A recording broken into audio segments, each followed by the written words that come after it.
Kushwaha sir, आप पिछले 30 सालों से आईआईटी के बच्चों को ट्रेनिंग दे रहे हैं एंड केमिस्ट्री में आपने 750 से ज़्यादा आईआईटीएंस क्वालिफाई करवाए हैं। जबलपुर के बेस्ट रैंक्स भी आपने डिलीवर किए हुए हैं।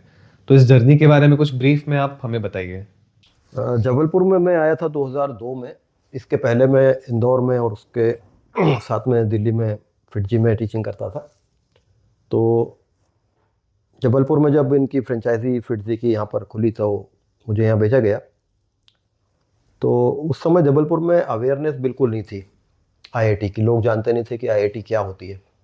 तो वहाँ से मैंने स्टार्ट किया पढ़ाना।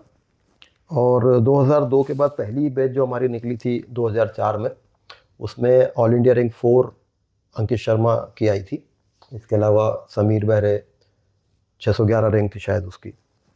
तो इस तरह से हम लोगों ने स्टार्ट किया था पढ़ाना। और साल दर साल हम लोग रिजल्ट्स देते गए, बच्चे सिलेक्ट होते थे।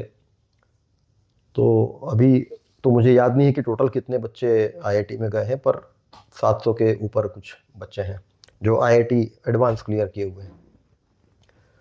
इस दौरान बच्चों में जो फ़र्क मैंने देखा, जो अभी जो बच्चे आते हैं और जो पहले बच्चे आते थे, इनमें जो डिस्ट्रैक्शंस होते हैं सोशल मीडिया के कारण या दूसरी एक्टिविटीज़ फेसबुक व्हाट्सएप के कारण, जो डिस्ट्रैक्शंस हैं इसका लेवल थोड़ा बड़ा है। बट ऐसा नहीं है, जो पढ़ने वाला बच्चा है वो अभी भी सिंसियर बच्चे मिल जाते हैं। तो ओवरऑल जो आईआईटी है, जेई मेन है, एडवांस है, कोई भी एग्ज़ाम आप निकालना चाहते हैं, इसमें मेन बात है कि आप सिंसियर कितने हैं। ये एग्ज़ाम टफ नहीं है। आपको इंटरेस्ट लेके पढ़ना होता है, फिजिक्स केमिस्ट्री मैथ्स, और आपको सिंसियर होना पड़ता है, फोकस्ड रहना पड़ता है अपने गोल के प्रति। तो डिस्ट्रैक्शंस अपने आप छूट जाते हैं।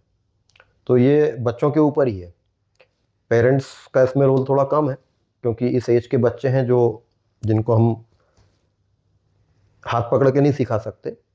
तो बच्चों को ये करना चाहिए कि फोकस रहना चाहिए और सिंसियर रहना चाहिए। अगर आपने गोल सोचा है कि मुझे आईआईटी निकालना है, जेई मेन एडवांस निकालना है, तो आप उस पर फोकस रहो और 2 साल के लिए पूरी तरह से डिस्ट्रैक्शंस ख़त्म करो। टीचर्स के पास जाके आप उनसे डाउट्स पूछो, इंटरेक्टिव रहो।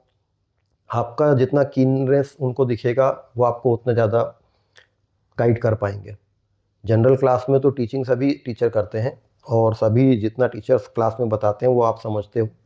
लेकिन एडिशनल यदि आप उनके पास जाके अपने डाउट्स क्लियर करते हो और उनसे जेन्युइन डाउट्स पूछते हो और वो आपको जब बताते हैं उसका आंसर, तो आपको कॉन्सेप्ट पूरी तरह क्लियर होता है। और एक बार कॉन्सेप्ट क्लियर हो जाता है तो फिर JEE main advanced NEET exam, जितनी भी एग्ज़ाम्स हैं, 12th 11th है, 12th है, बोर्ड है, सारी क्लियर हो जाती हैं। और आपको लगेगा कि हमने पढ़ाई तो की नहीं थी। आप सब्जेक्ट को जब एंजॉय करने लगते हो, तो ये आपकी कीननेस से आता है। तो यदि आप अभी 9th-10th में हैं और जेई में जेई के लिए प्रिपेयर करना चाहते हैं, मैथ्स लेंगे, तो ये ध्यान रखें कि sincerity is the best tool. ये आपको बहुत आगे ले जाएगी।